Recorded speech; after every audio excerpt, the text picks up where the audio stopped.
اعوذ باللہ من الشیطان الرجیم بسم اللہ الرحمن الرحیم قل اغیر اللہ ابغی ربا وہو رب کل شیء ولا تکسب کل نفس الا علیہا ولا تزر وازرة وزر اخرى ثم إلى ربكم مرجعكم فينبئكم بما كنتم فيه تختلفون۔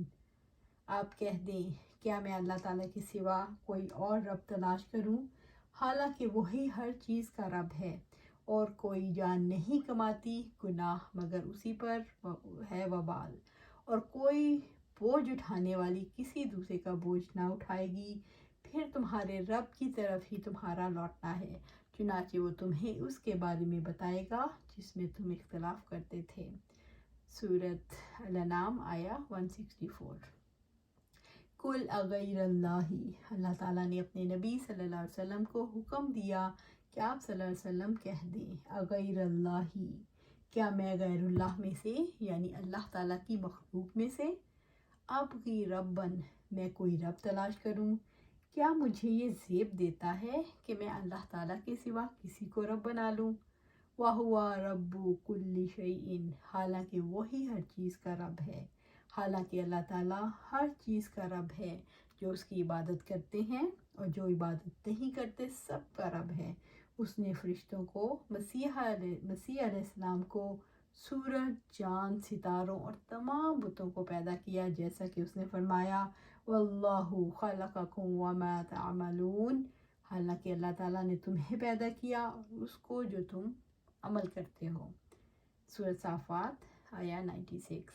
اللہ تعالیٰ پوری کائنات کا رب ہے، زمین اور آسمان کا، جو معلوم ہے جو نہیں معلوم، سب کچھ اللہ تعالیٰ کی ربوبیت کے سائے میں ہے اور اس کے حکم کے سامنے سر تسلیم خم کیے ہوئے ہے۔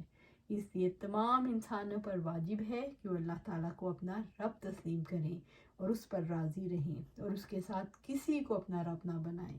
مسلمانوں کو یہ حکم دیا گیا ہے کہ عبادت میں خلوص کے ساتھ اللہ تعالیٰ پر توکل کریں، وہی میری بگڑی بنانے والا ہے اور میں اس کو چھوڑ کر کسی اور کے در پر کیوں جاؤں۔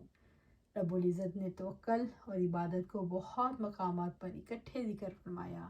ایاک نعبد و ایاک نستعین، ہم تیری عبادت کرتے ہیں اور صرف تجھی سے مدد مانگتے ہیں۔ سورۃ الفاتحہ آیا 5۔ فاعبدوہ وتوکل علیہ، سو آپ اسی کی عبادت کریں اور اسی پر پورا بھروسہ رکھیں۔ سورۃ ہود آیا 123۔ اللہ تعالیٰ کے سوا کسی اور کو رب کیوں نہیں بنایا جا سکتا؟ اللہ تعالیٰ حاکم ہے اور اس کے سوا کسی کو رب نہیں بنایا جا سکتا۔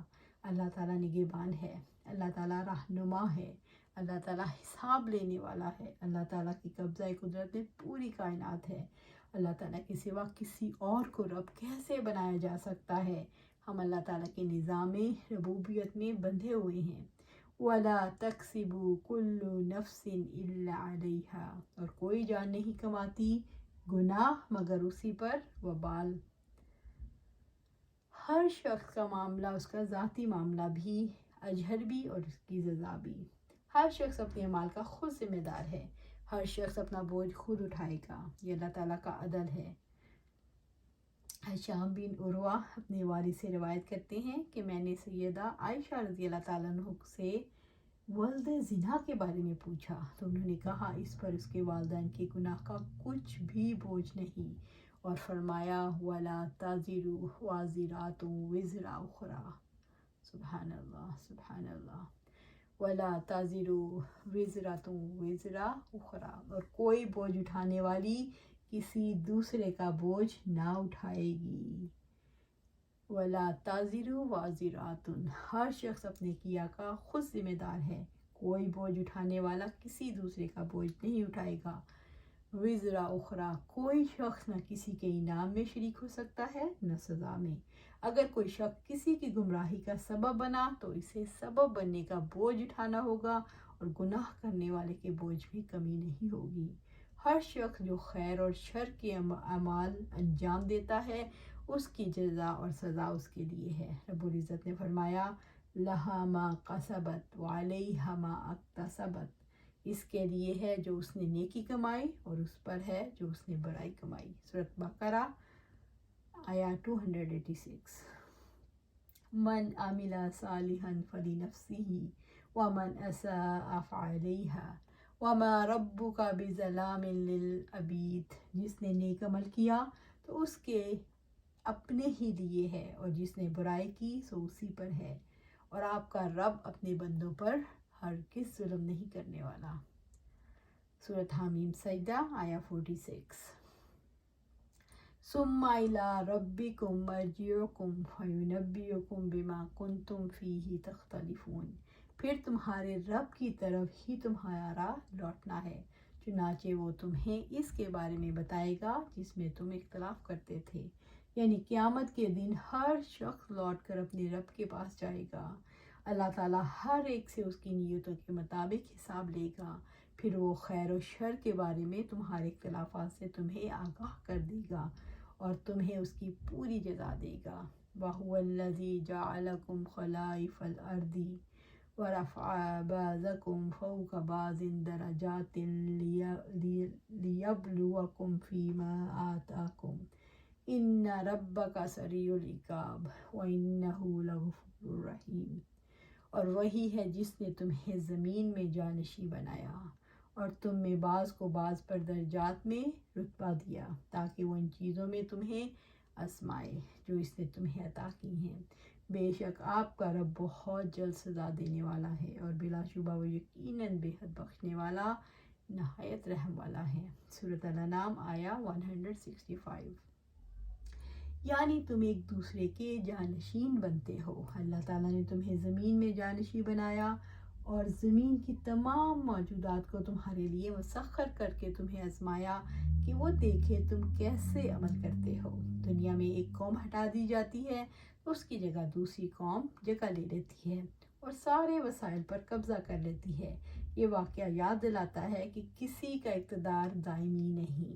وَرَفَعَ بَعْضَكُمْ فَوْقَ بَعْضٍ دَرَجَاتٍ، اور تم میں بعض کو بعض پر درجات میں رتبہ دیا۔ اللہ تعالیٰ نے انسانوں کو قوت، رزق، عافیت اور تخلیق میں ایک دوسرے پر فوقیت عطا کی۔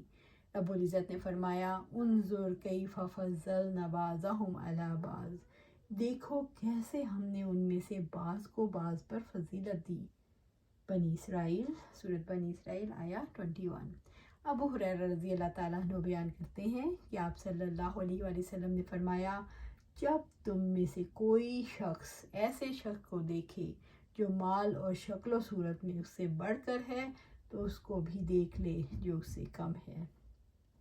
اللہ تعالیٰ نے انسانوں کی تنظیم کس طرح کی؟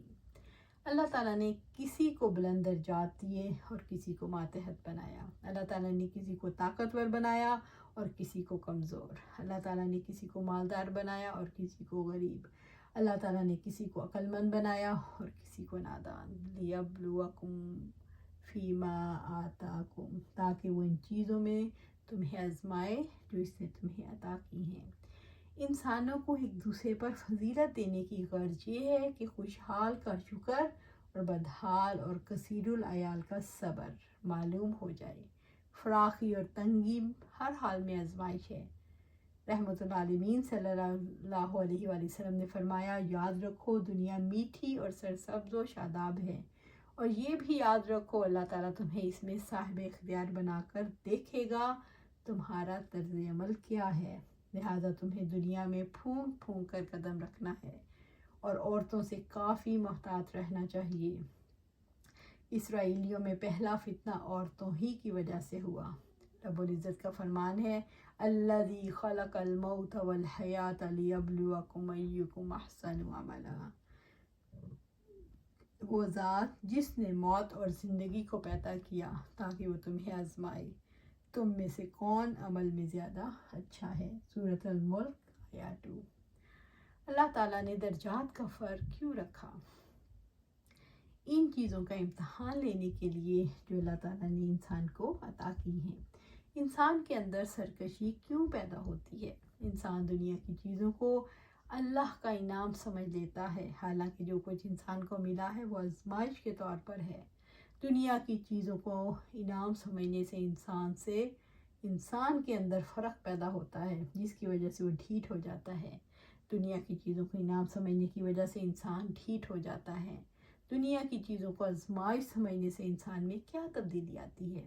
دنیا کی چیزوں کو آزمائش سمجھنے سے انسان کے اندر عاجزی پیدا ہوتی ہے جو اطاعت کرواتی ہے۔ ان ربک سریع العقاب، بے شک آپ کا رب بہت جلد سزا دینے والا ہے۔ اللہ تعالیٰ ان لوگوں کو جلد سزا دینے والا ہے جو اس کے احکامات اور آیات کو جھٹلاتے ہیں اور اس کی نافرمانی کرتے ہیں۔ اللہ تعالیٰ اپنے عذاب کا خوف دلا کر اپنی طرف بلاتا ہے تاکہ لوگ اس کی ناراضگی سے محفوظ ہوں۔ ٹھیٹ انسانوں کے لیے اللہ تعالیٰ کی تنبیہ کیا ہے؟ اللہ تعالیٰ سزا دینے میں بہت تیز ہے۔ وَإِنَّهُ لَغَفُورٌ رَحِيمٌ، اور بلا شبہ یقیناً بے حد بخشنے والا، نہایت رحم والا ہے۔ اطاعت گزاروں کے لیے اللہ تعالیٰ کی طرف سے کیا خوشخبری ہے۔ اللہ تعالیٰ بخشنے والا ہے، بے حد رحم کرنے والا ہے۔ اللہ تعالیٰ ایمان والوں اور نیک عمل کرنے والوں، گناہوں سے توبہ کر کے اس کی طرف پلٹ آنے والوں کے لیے مہربان ہے۔ اللہ تعالیٰ مغفرت اور رحمت کی طرف بلاتا ہے، کبھی اپنی ملاقات کا شوق دلاتا ہے، کبھی جنت کی نعمتوں سے رغبت دلاتا ہے تاکہ نیکیاں کرنے کا شوق پیدا ہو۔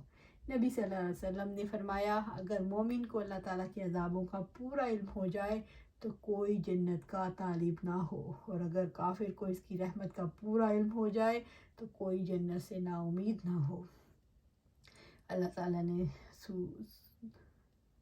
100 رحمتیں پیدا کی، ان میں سے ایک مخلوق کو دی اور 80 اور اسی سے ساری مخلوق ایک دوسرے پر رحم کرتی ہے، اور 99 رحمتیں اللہ تعالیٰ کے پاس ہیں۔